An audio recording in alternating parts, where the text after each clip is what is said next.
వినాయక చవితి దగ్గర పడుతున్నది. వాడవాడల్లా పూజ అందుకోవడం కోసం గణేశుడు సిద్ధమవుతున్నాడు. పెద్ద గణేశుడు అంటే మనకు ధూళిపేటనే ఫేమస్. ఇంతకుముందు మనం ఒక వీడియోలో వినాయకులు ఎట్లా రెడీ అవుతున్నాయి అనేది ఆ ప్రాసెస్ చూసినాం.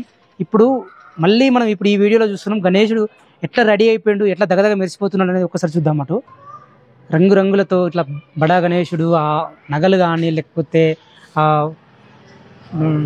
డ్రెస్సెస్ కానీ గణేశుడు మనకు అంత అందంగా కనబడుతున్నాడు చూడండి. ఇప్పుడు ఇంక ఇది డైరెక్ట్గా మనం మండపాలకు తీసుకెళ్లే విధంగా ముస్తాబ్ చేశారు. ఇది ఫినిషింగ్ రూపం మొత్తం అయిపోయిన తర్వాత ఇట్లుంటుంది అన్నట్టు విగ్రహము. ఇంకా ఇట్లాంటి లోపల కూడా చాలా రెడీ అవుతున్నాయి. ఇటు సింహాసనం మీద కూర్చున్న బుజ్జగనపయ్య ముందు చూసినటువంటిదే, కాకపోతే ఇక్కడ కలర్స్ అన్నీ వేరే ఉన్నాయి. నగలు కానీ కలర్స్, అలంకరణ ఎంత డిఫరెంట్గా ఉంది. ఇప్పుడు మళ్ళీ ఇక్కడ ఇంకో గణేశుడు చూస్తున్నాం. ఇది మళ్ళీ సింహాసనం మీద కూర్చున్న గణేశుడే, ఇందాక చూసిన టైప్లో గణేశుడు. అంటే ఇక్కడ మొత్తం 2 మోడల్స్ ఉన్నాయి, 4 విగ్రహాలు ఉన్నాయి పెద్దవి. ఇప్పుడు ఇవన్నీ కూడా తయారు చేసి బయట పెట్టినాయి. ఈ విగ్రహాలన్నీ కూడా మనం ధూళిపేటలో ఉన్న శంకర్ కళాకారు వాళ్ళు తయారు చేసిన విగ్రహాలు. ఇక్కడ ఇంకొకటి ఫేమస్ ఉంటుంది, అది కూడా పెద్ద పెద్ద విగ్రహాలకు చాలా ప్రసిద్ధి చెందింది అనమాట. అదేంటంటే సుందర కళాకారు. ఇప్పుడు అటు సుందర కళాకారు అనేది దీని పక్కన ఉంటుంది. అక్కడ కూడా చాలా విగ్రహాలు ఉన్నాయి, లోపల రెడీ అవుతున్నాయి. సో అక్కడికి కూడా మనం చూద్దాము. ఇప్పుడు ఇది సుందర కళాకారు అనేది మనం పెద్ద విగ్రహాలు ఫేమస్ అని చెప్పుకున్నాం కదా, ఒకసారి లోపలికి పోదాం. విగ్రహాలు ఎట్లా రెడీ అయిపోయినాయి చూద్దాం. మొత్తం అన్నీ కూడా ఎగ్జిబిట్ చేస్తున్నారు ఇక్కడ వీళ్ళంతా కూడా. చాలామంది వినాయక మంటపాలు పెట్టాలనుకున్న వాళ్ళంతా కూడా మొత్తం 2 రాష్ట్రాల నుంచి కూడా, రకరకాల ప్రాంతాల నుంచి ఇక్కడికి వచ్చి వీళ్ళకి కావాల్సిన విగ్రహం ఎటువంటిది అని చెప్పి బుక్ చేసుకొని పోతున్నారు. మొత్తం పూర్తి స్థాయిలో రెడీ అయిపోయిన విగ్రహాలు ఇవన్నీ.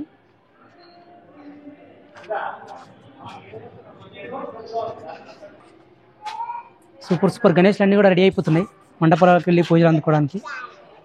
వీటిని బుక్ చేసుకోవడానికి కూడా అందరూ చాలామంది వచ్చి మనం ఇక్కడ చూస్తున్నాం కదా, వీళ్ళంతా కూడా విగ్రహాలని చూసి వీళ్ళకి కావాల్సింది ఎటువంటిది అని చెప్పి బుక్ చేసుకొని వెళ్ళడానికి వచ్చిండ్రు. బ్యాక్గ్రౌండ్లో కృష్ణుడు ఉండి ముందు గణేశుడు ఉన్న మోడల్ ఇది.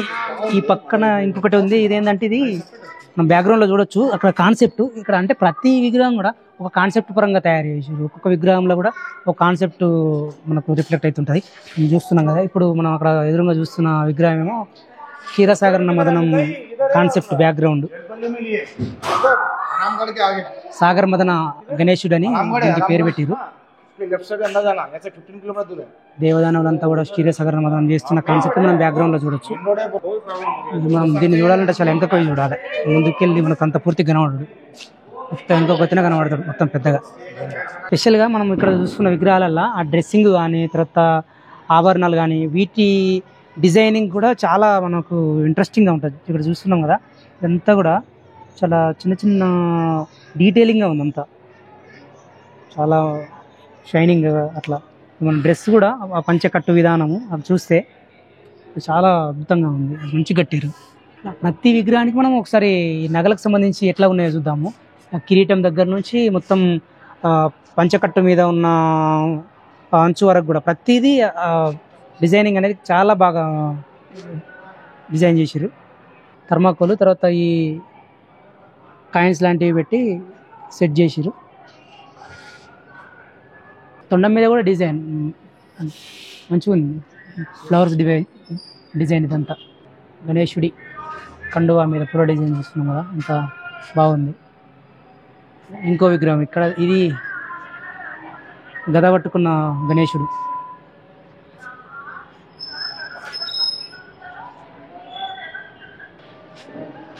ఇట్లా ఏ విగ్రహం చూసుకున్నా కానీ మనకు ఆ నగలు, డ్రెస్సింగు అంతా కూడా చాలా అద్భుతంగా ఉండేలాగా కాన్సెప్ట్ డిజైన్ చేశారు.